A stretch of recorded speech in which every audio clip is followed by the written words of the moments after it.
Hi, everyone.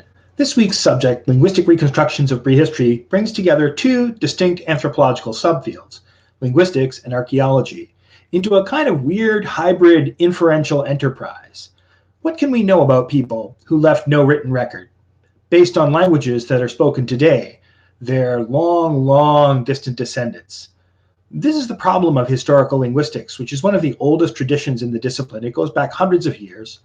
One of the central facts around the foundation of linguistics was the establishment that Greek and Latin, the well-known classical languages, were rather closely related to Sanskrit, the language spoken in ancient India, and to a wide range of languages spoken across Europe and Asia. These are the so-called Indo-European languages. And the reconstruction of the ancestor of that language, known as Proto-Indo-European, is one of the central debates in historical linguistics even to this day. But since that time, over 100 language families have been identified across the world. The exact number would differ depending on which linguist you ask, and no two people would agree on the exact reconstruction. That's part of the interest of this, but it's also part of the difficulty. The reconstruction of these proto-languages, these hypothetical ancestors, based on the models of their modern descendants, is one of the most heated areas of debate in linguistics today. We're talking about a timescale of thousands of years. In that respect, it's much more like archaeology than in other aspects of linguistic anthropology. And it's at a great, great distance from the human activities of daily life, of speaking and hearing, the sorts of things that we would say get in the ethnographic record. These reconstructions across hundreds or thousands of years, based on tiny threads of evidence from modern descendant languages, can seem arcane or even bizarre.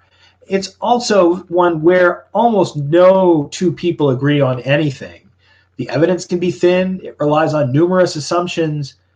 That should lead us to ask, is it worth bothering? Why do we still have this fascination with knowing about languages, even though we have no direct evidence for their survival? Yet I'm going to insist that it's a fundamental aspect of what we do as anthropologists. And I'm going to go through three reasons why I think that's true. The first is that historical reconstructions provide the kind of information about past lifeways that other methods can't. This is more than just who lived where. It's more than even just technology or subsistence. And archaeologists always want to know more about who are these people? What were their lives like? What were their mental and social lives like? And much of that simply doesn't preserve in a way that allows good, strong inferences, specifically not in the distant past. By building models of linguistic change, rather than predict the future, basically historical linguists post-dict what must have happened to get present languages from the past ones. In other words, almost anything that can be spoken can persist in these reconstructions to some degree of certainty. And of course, tolerance for a degree of uncertainty is characteristic of anthropology as a discipline. It's really important that we not take any one of these reconstructions as the final word, that we recognize that that tolerance for a little bit of uncertainty is actually part of what we do, and it's part of what makes this discipline different. A second reason why linguistic reconstructions of prehistory are important is that they challenge widely held assumptions about the past. When even the word prehistory, it's an interesting word, but prehistory is not a time. It's important for us to remember that all people have equally long histories. Just how we know about them, what kinds of evidence we have for them, is different. And the history of indigenous peoples in the Americas is, of course, a pretty tragic one, and it's one characterized by genocide and imperialism and centuries of oppression. But of course, the histories of indigenous peoples go back thousands, even tens of thousands of years. And yet the presentation of the history of, for instance, the peoples of North America has traditionally been presented, and probably even the one you learned in schools as presented, is a very short history and a very static history. Native people are presented as people without history, as people without change, as sort of living fossils who are somehow a representative of an earlier time. Nothing could be farther from the truth. These reconstructions that we're looking at here are, in contrast, a dynamic enterprise, premised on continuous and sometimes rapid change, even disjuncture. they rely on it. Linguistic reconstructions thus help show the vibrancy of the histories of all the peoples of the world, not just those who happen to have left decipherable texts for us to understand.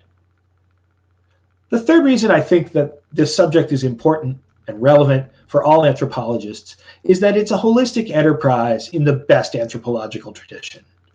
At some point, you or someone you know has probably done a genetic test from a company purporting to tell you something about your ancestry, and you get an envelope or you get an email and it tells you some information.